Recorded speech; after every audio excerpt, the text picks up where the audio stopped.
This evaluation action plan will focus on Region 3 of Maryland.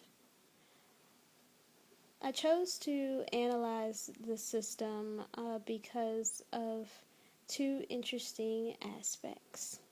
First is emergency room overcrowding, and the second is the region's rapid population growth.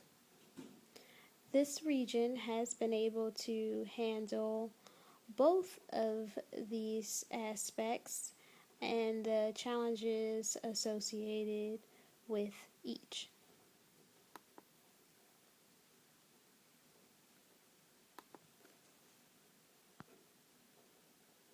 The Maryland Institute for Emergency Medical Services is responsible for coordinating the state's EMS system.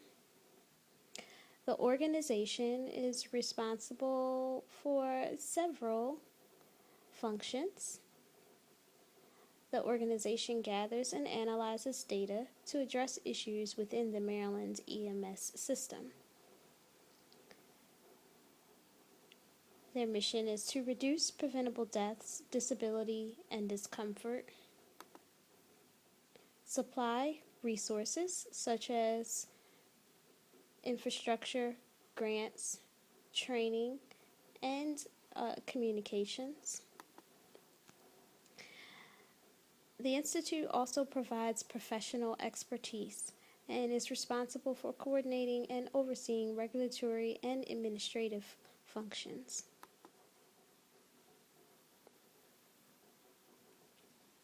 Maryland is organized into 5 emergency medical service regions.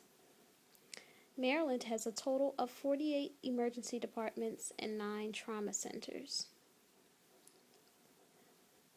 Region 3 consists of Baltimore City, Baltimore, Anne Arundel, Howard, Carroll, and Annapolis County.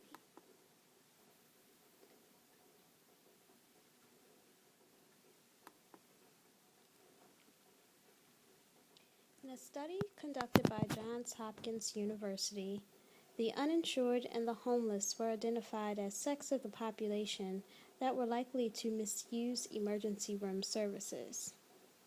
Misuse of emergency room services leads to overcrowding, and ER may reach capacity. When emergency rooms reach capacity, patients must be rerouted. Rerouting may result in avoidable death.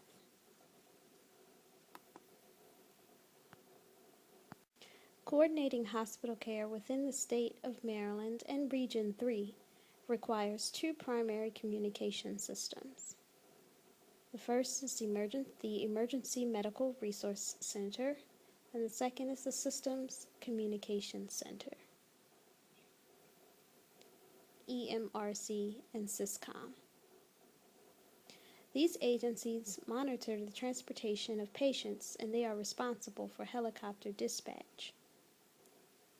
Recently, several problems have been identified concerning the outdated communications equipment. Agencies are currently reviewing how the outdated communication systems may endanger the safety of Maryland residents.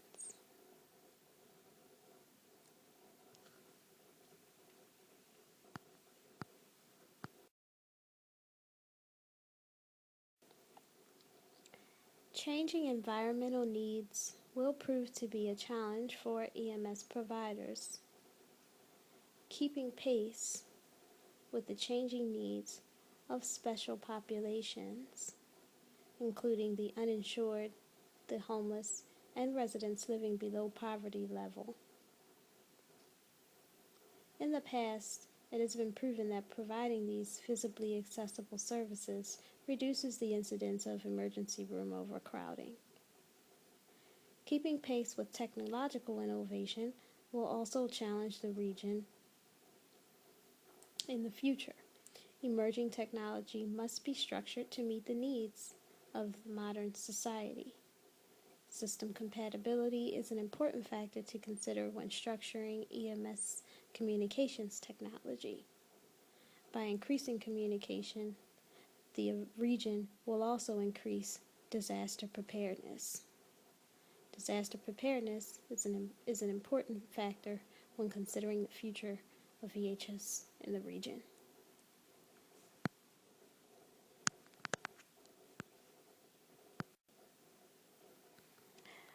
The region has several strengths. The state of Maryland has 48 emergency departments. Of these, Region 3 has 22. There are plans to increase this number in the future, and the area will see new patient care facilities.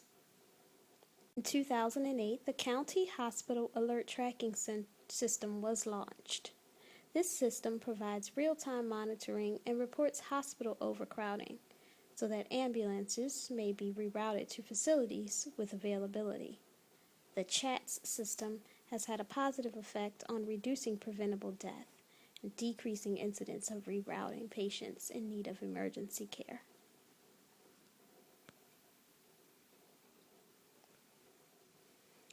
Oh, 100% of the state's population is covered by basic life support. In addition, 100% of Region 3 is covered by helicopter service. 100% of Region 3 also has access to basic and enhanced 911 services. Region 3 is equipped with tools for disaster preparedness, and the state does conduct written and tested mock disaster drills. In 2010, Healthcare for the Homeless opened a new clinic in downtown Baltimore. The new facility is equipped with a pharmacy, dental facilities, a pediatric treatment space. Region 3 has seen a rapid influx of new residents since 2002. The rapid population growth will challenge the system, and EHS agencies in Region 3 must anticipate the needs of the growing population. Outdated equipment has been identified as one of the system's weaknesses. Old systems are incompatible with nearby regions within the state. Cable and wiring that keep the system running are vulnerable to construction or street repair. Portions of the wiring are over 20 years old. Injury to the cables would cause the state to lose all communication with EMS providers. In 2008, a study conducted by Johns Hopkins University found that the homeless population was responsible for a disproportionately large percentage of emergency room admits. Since this discovery, agencies have been working with the homeless population in Region 3 to create solutions that will help to eliminate emergency room overcrowding.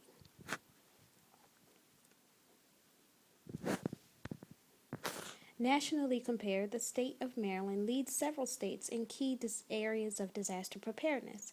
However, there are areas that require improvement.